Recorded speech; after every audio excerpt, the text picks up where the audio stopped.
नमस्कार, मैं हूं पूजा सिंह और आप देख रहे हैं हमारा उत्तराखंड का ये खास बुलेटिन। चलिए बुलेटिन की शुरुआत करेंगे आज की कुछ खास बड़ी खबरों के साथ। उत्तराखंड के मुख्यमंत्री पुष्कर सिंह धामी ने मिस्र की राजधानी काहिरा में आयोजित आईएसएसएफ वर्ल्ड चैंपियनशिप की 10 मीटर एयर पिस्टल स्पर्धा में स्वर्ण पदक जीतने वाले सम्राट राणा को बधाई दी है। सीएम धामी ने एक्स पर पोस्ट करते हुए लिखा कि सम्राट राणा का ये ऐतिहासिक प्रदर्शन देश के खिलाड़ियों के लिए बेहतर कौशल, समर्पण और आत्मविश्वास का प्रतीक है। उन्होंने कहा कि इस उपलब्धि पर पूरे भारत को गर्व है। मुख्यमंत्री ने सम्राट राणा को उनके उज्जवल भविष्य के लिए अनंत शुभकामनाएं भी दी हैं और साथ ही कहा कि युवाओं को उनसे प्रेरणा लेनी चाहिए।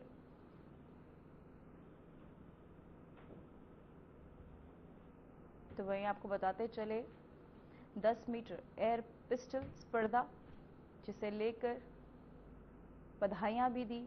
सम्राट राणा ने जीता स्वर्ण पदक। सीएम धामी ने लेकर उनकी जीत पर उन्हें बधाई दी। 10 मीटर एयर पिस्टल स्पर्धा जिसमें उनकी जीत को लेकर सीएम पुष्कर सिंह धामी ने उन्हें बधाइयां भी दी। सम्राट राणा ने जीता स्वर्ण पदक।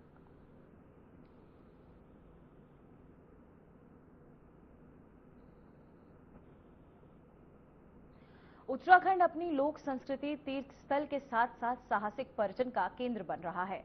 मुख्यमंत्री पुष्कर सिंह धामी पर्यटन गतिविधियों को लगातार आगे बढ़ाने में जुटे हैं। पर्यटन गतिविधियों को लेकर प्रदेश सरकार के माध्यम से संचालित विभिन्न योजनाएं पहाड़ के लोगों के लिए मील का पत्थर साबित हो रही हैं। इसका जीता जागता उदाहरण देहरादून जनपद के चक्राता ब्लॉक की रहने वाली नीलम चौहान ने पेश की है। इन्हें हाल ही में रजत जयंती वर्ष के अवसर पर मुख्यमंत्री पुष्कर सिंह धामी ने सर्वश्रेष्ठ होम संचालक के तौर पर पुरस्कृत भी किया। चक्राता ब्लॉक की ग्राम पाटी की निवासी नीलम चौहान ने वर्ष 2022-23 में स्वरोजगार के लिए पर्यटन विभाग की आपको बताते चले पंडित दीनदयाल उपाध्याय होम स्टे योजना के अंतर्गत 15 लाख की राजकीय सहायता प्राप्त कर होम स्टे व्यवसाय शुरू किया। पहाड़ी वास्तुकला से बना नीलम का ये हरोले बुटीक होम स्टे बड़े पैमाने पर पर्यटकों को अपनी ओर आकर्षित कर रहा है, साथ ही स्थानीय पर्यटन को भी बढ़ावा दे रहा है। तो वहीं आपको बताते चले नीलम चौहान आत्मनिर्भरता की मिसाल, जहां का ये होम स्टे काफी लोकप्रिय होता हुआ पर्यटकों के बीच, जहां होम स्टे योजना को ये नई उड़ान उनके तहत मिली। सर्वश्रेष्ठ होम स्टे संचालक का आपको बताते चले रजत जयंती के अवसर पर उन्हें सम्मानित भी किया गया है। साथ ही नीलम चौहान आत्मनिर्भरता की मिसाल, जहां उनका ये होम स्टे पर्यटकों के बीच लोकप्रिय होता हुआ, जिसे सर्वश्रेष्ठ होम स्टे संचालक का उन्हें सम्मान भी रजत जयंती के अवसर पर उन्हें दिया गया।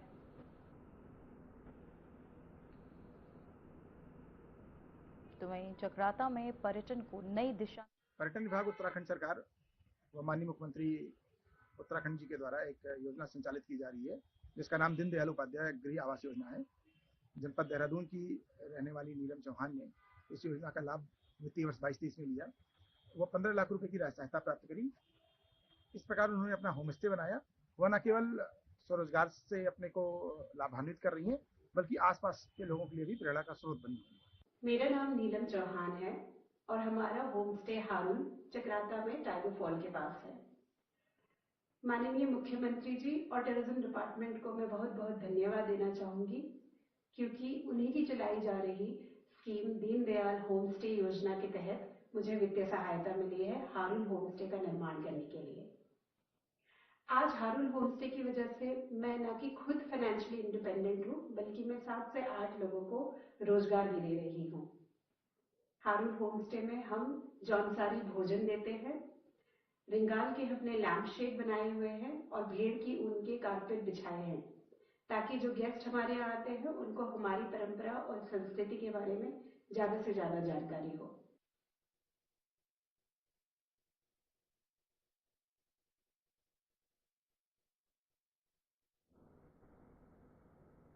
तो वहीं खबर देहरादून से, जहां मुख्य निर्वाचन अधिकारी डॉक्टर BVRC पुरुषोत्तम ने सचिवालय में वीडियो कॉन्फ्रेंसिंग के माध्यम से देहरादून, हरिद्वार, नैनीताल और उधम सिंह नगर जिलों के जिलाधिकारियों के साथ बैठक की। बैठक में विशेष गहन और आपको बताते चले पुनरीक्षण की तैयारियां बीएलए की तरफ से नियुक्ति और निर्वाचन आयोग के निर्देशों पर विस्तार से चर्चा की गई।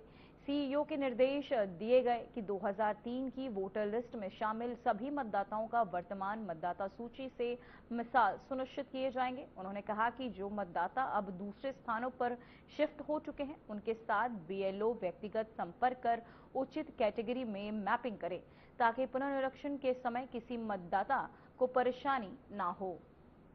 तो वहीं आपको बताते चले 4 जिलों की ली गई समीक्षा बैठक जहां एसआईआर की तैयारियों को लेकर सख्त निर्देश भी इस बैठक के दौरान दिए गए।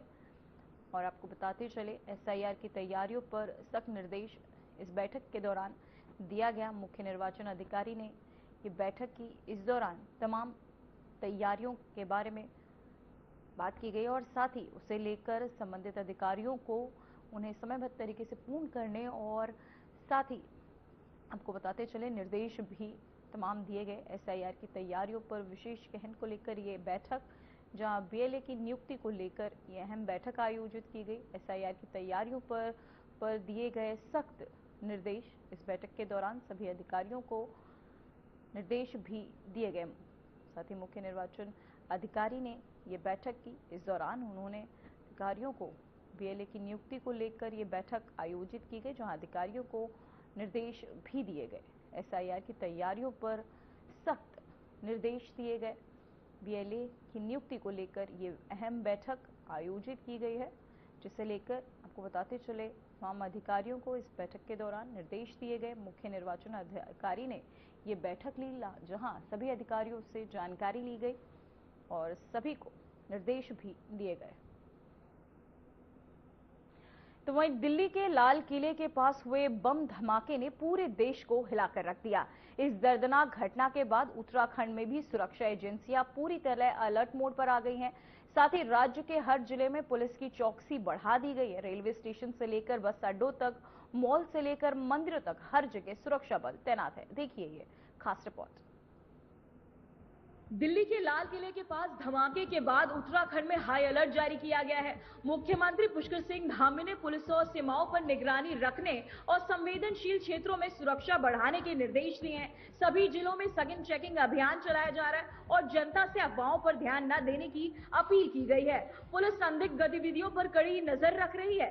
वहीं मुख्यमंत्री पुष्कर सिंह धामी ने सोशल मीडिया एक्स पर पोस्ट कर लिखा, दिल्ली में हुए विस्फोट की घटना अत्यंत दुखद एवं पीड़ादायक है। इस हादसे में अपनी जान गंवाने वालों के परिजनों के प्रति गहरी संवेदना व्यक्त करता हूं और ईश्वर से घायलों के शीघ्र स्वास्थ्य लाभ की कामना करता हूं। इस घटना के दृष्टिगत पुलिस महानिदेशक को हाई अलर्ट पर रहने, पूरी सतर्कता बरतने और राज्य की सीमाओं पर विशेष निगरानी रखने के निर्देश दिए हैं।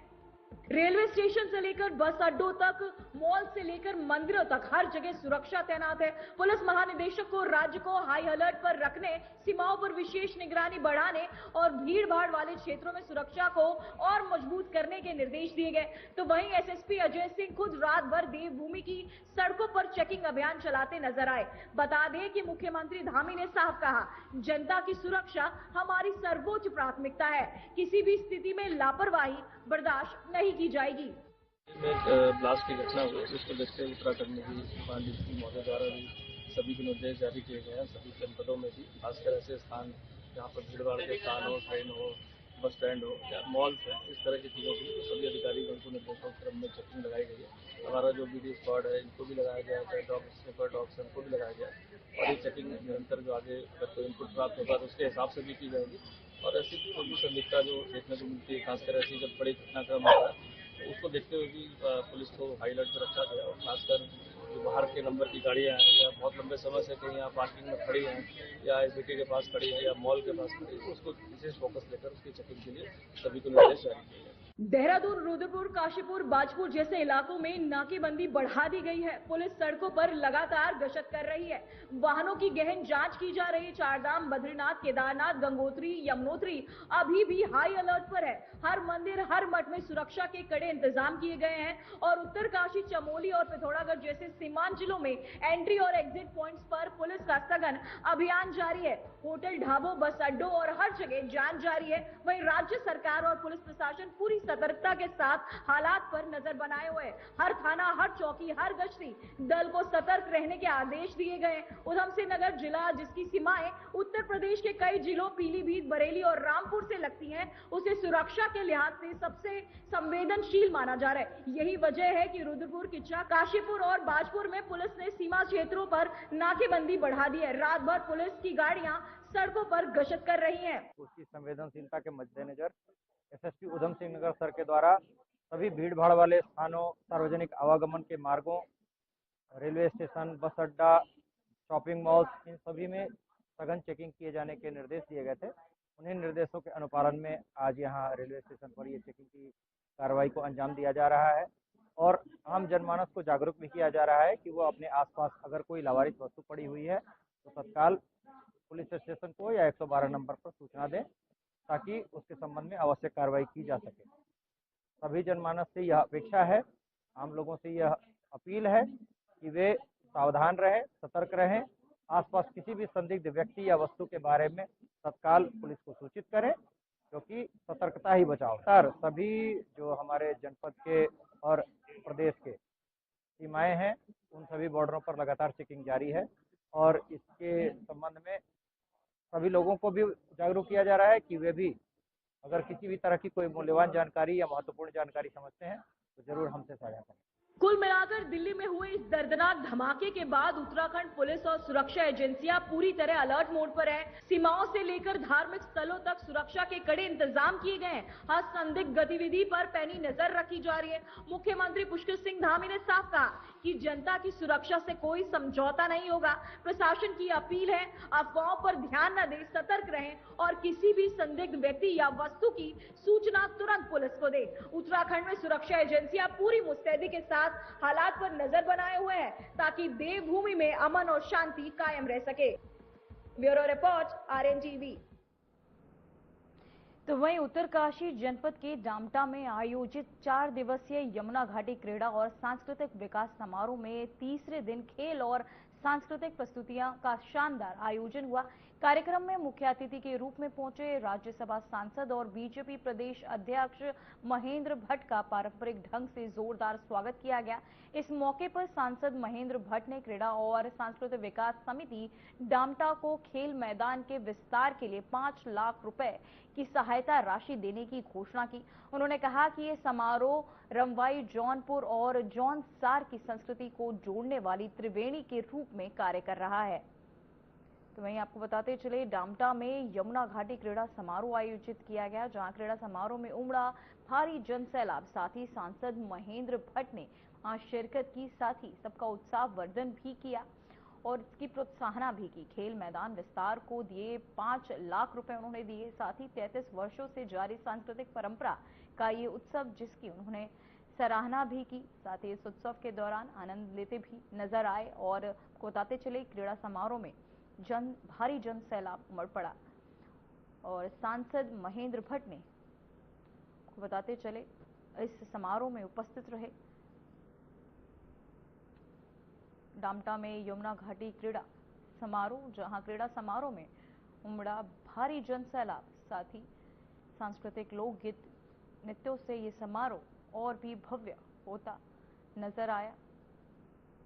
क्रीड़ा समारोह में उमड़ा जन सैलाब और साथ ही आपको बताते चले, जब महेंद्र भट्ट ने समारोह की तारीफ भी की। साथ ही डामटा में यमुना घाटी क्रीड़ा समारोह का आयोजन। फिलहाल बुलेटिन में वक्त हो चुका है एक छोटे से ब्रेक का।